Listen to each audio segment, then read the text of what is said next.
Well, joining me now from Boston, we have Julio Moraes. He organized Bolsonaro's U.S. tour last year and is also founder of the Public Administration Institute. In New York, we have Natalia de Campos, who's the co-founder of the liberal organization Defend Democracy in Brazil. And in London, Anthony Pereira, the director of the Brazil Institute at King's College London. I thank you all for joining us here on the Newsmakers. I want to understand the magic or the secret behind Bolsonaro. As a supporter, Julio Moraes, tell me what's so special about him and why you think he's going to be the next president. Well, thanks for the opportunity to be in your show. What I believe Bolsonaro will bring to Brazil right now is change. We'll bring back the values and patriotism. That's what we need right now.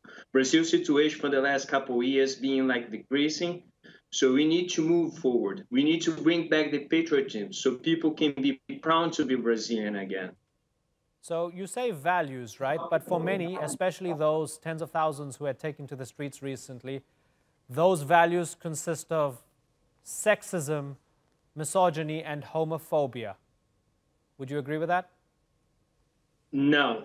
That's how the left side wants to label Bolsonaro. But if you take in and check his history, his background, you're gonna see it's totally different. They said that he's a racist. He's not. His father-in-law is black. They say he don't like women. He makes some comments, but Lula also makes some comments too regarding women. But when Bolsonaro says something, they change stuff when he said. But like when someone else said, they just agree. So I don't agree with the way the opposite party tried to label Bolsonaro. Okay, let me bring in Natalia de Campos. Natalia, you sit there. We see you on camera. You've got a free Lula badge on you there, on your lapel. Tell me why you disagree with Julio Moraes. I think we've been doing work for the last 3 years to show what's really happening in Brazil outside of the mainstream media. One of the things that the mainstream media does is also incite or bring up Bolsonaro's, like very simplified views of the women and rights and racism, homophobia. And it's very important to note, and responding to what Julio said, is that he has made remarks inside the Congress to one of his colleagues, right? And he's been persecuted for that, and he's been found guilty for inciting violence against women, rape, inciting the fact that the particular representative we're talking about is the person who was told, he told her that she shouldn't be even raped for being so ugly. So he was persecuted and found guilty for that. I think it's very important to think of the overall movement that has come out of that. Just right. On Facebook or social media, more than 4 million women banded together. Right. So Natalia, against these values that he proclaims. That's interesting, and you say that, right? And now let me take that a step further. This man is pretty disgusting in your eyes, right? But not in the eyes of millions of Brazilians who quite likely would put him into the seat of power. So if these polls are to be believed, we're going to have a first round, and after the first round, it's going to go to a runoff between right and left, Bolsonaro versus Haddad. And according to the Estado de São Paulo newspaper and TV Globo, according to their polls, many Brazilians, tens of millions of Brazilians disagree with you. They want to make him the president. How do you feel about that, Natalia? Well, I think there's a lot of misinformation going around as well. One of the things about the media in Brazil, of course, is very controlled by 5 powerful families. And so these polls are run by these families as well. They are hired by the families. So there are very different results between the Vox Populi, which is another more popular funded voting poll company, and then the ones sponsored by Globo or Estado de São Paulo. So the numbers are very differing, and we're going to be seeing new polls on Saturday. Okay. I think. Okay. So you're hanging a question mark over the polls. Question, right. Go ahead. He is very much like Trump. in the sense that he uses the media and tries to manipulate the image. But what he's saying is really empty promises. Some of the things are already guaranteed by the Constitution, such as some promises on, say, public safety, and also some assets, some things of the economy that he wants to make prevail. And those are already guaranteed by the Constitution. So he's not really bringing anything new, as Julio says. Right. Natalia, you say he's very much like Trump. With him being very much like Trump, it's worth remembering that Trump won, right? So again, I wonder just how much you fear him winning. We'll come back to you in a moment. I want to bring in Anthony Pereira. Anthony Pereira, tell me what this means, this election means for the country. How much of an example is it of the political polarization in Brazil right now, especially with the rise of someone like Bolsonaro? Well, I think it is an example of polarization, and it breaks the mold of previous elections in Brazil. If you look at the last 6 presidential elections, 5 of them had a second round, and in all 5 of those second rounds, you had a center-left candidate from the PT, from the Workers' Party, and you had a center-right candidate from the PSDB, the Social Democratic Party.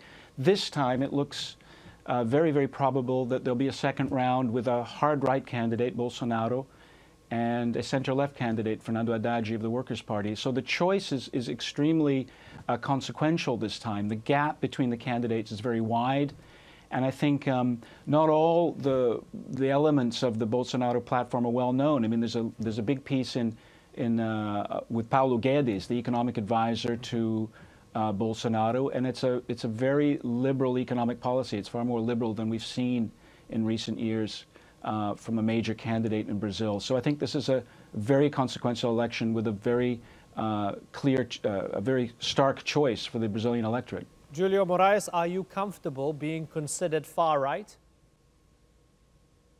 Yes, kind of. I think for Brazil right now, the situation we are right now, I think Bolsonaro is the right guy because he's going to fix the country. I think Brazil lost the values. We lost what it's called the family values right now. We have Lula backing up people like Hugo Chavez, Maduro, and we see what's going on in Venezuela right now. You know what I'm saying? Like, we don't want to go towards to that way. I think Bolsonaro will bring those values back, which is important for the Brazilian population. But he also, what he's doing right now, he's the candidate that not using public money to make campaign. He already set up all the cabinet, and he doesn't have to wait for the second round to appoint it. What actually other candidate gonna do it? What they usually do, like this, they kind of like sell the cabinet for other parties in exchange to the support for the second round. And Bolsonaro doing something different. Okay. It's the people going on the street. It's the people doing the campaign for Bolsonaro. It's not like public money involved. Right. Anthony Pereira, is Bolsonaro cleaner than the left, and that's why people are choosing the right-wing candidate? Is that a fair argument? Well, there are some allegations about him hiding money offshore. I mean, I think we don't know. He's been a kind of baixo clero. He's been a fairly marginal member of the lower house. So I don't think we really know whether there'd be corruption in his government. I mean, one of the things that I think is also an issue here is how either of these two front-running candidates, how either Haddad or Bolsonaro could govern given the degree of polarization. And I think one thing that's interesting that hasn't come up yet is that the polls, I know Natalia was questioning some of the polls, but several of the polls show a very big gender gap in the intentions of the voters, 15–16% gender gap between men and women. So whether Julio's right about Bolsonaro's positions, it does seem that he has a lot less support from women than from men, and the women's vote could then be could tip the balance in this right. Second round. And is that how? That's something that's gotten a lot of attention, I think. That's interesting because, Natalia, is that one of the messages that you have for people, is that if you are a woman, this man is bad for you?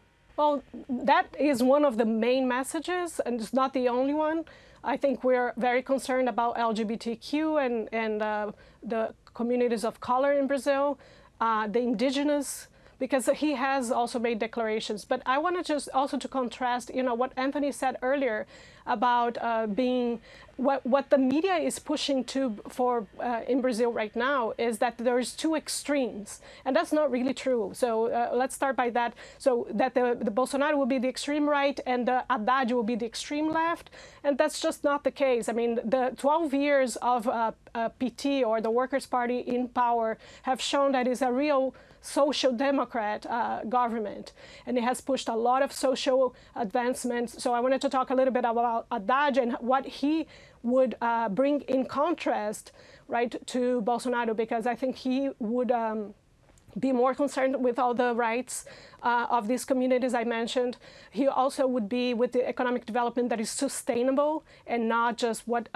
So since Dilma Rousseff was removed from power illegally, right, the illegitimate government, which we call illegitimate because he just, her vice president just turned over the policies for which her government was elected, right, and then started to implement all this liberal, also very neoliberal changes. And so the ultra-liberal policies of Paulo Guedes, who might be the Minister of Economy under Bolsonaro's government, is very concerning to us as well. It's not just about the small communities or the activist communities, right, of the women, but I think women know well what the economy is, what is needed for the economy to run. And they have been very vocal about, we don't want this person because of what he says about us, because he's promoting liberal policies that are going to be detrimental to these communities, and they're also going to be for the growth, for the sustainable growth, at least, of Brazil in general. I think it's very important to note that we're not going to be able to sustain Michel Temer's policies, and so the Workers' Party is really engaged into turning them around, right, and reestablishing the growth that was possible for the last 12 years. I mean, the 12 years prior to his government. Okay, so Julio, you heard both sides there.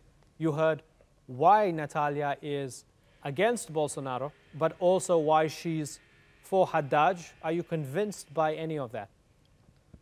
No, and I respectfully disagree with Natalia.